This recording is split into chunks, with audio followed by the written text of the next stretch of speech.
চালু করে দিছে কো। আসসালামু আলাইকুম।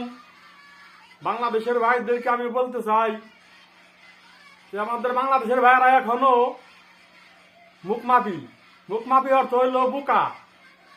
তারা এটা বুঝতেছে না। তারা বলতেছে আমাদের জননেত্রী শেখ হাসিনা পালিয়ে গেছে। না ভাই, সে পালিয়ে যায় নাই। তাকে সেনাবাহিনী তারা গাড়িতে করে নিয়ে হেলিকপ্টারে নিছে, হেলিকপ্টারে করে উঠে দিয়া তারা নিজেরাই করছে কি ইন্ডিয়া নিয়ে পৌঁছে দিয়েছে।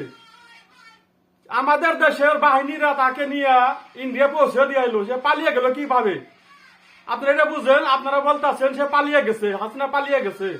না ভাই, হাসিনা পালিয়ে যায় নাই। সে পালিয়ে যাওয়ার লোক না। সে আমাদের নেতা শেখ মুজিবুর সাহেবের কন্যা। সে পালিয়ে যাওয়ার লোক না। জয় বাংলা, জয়।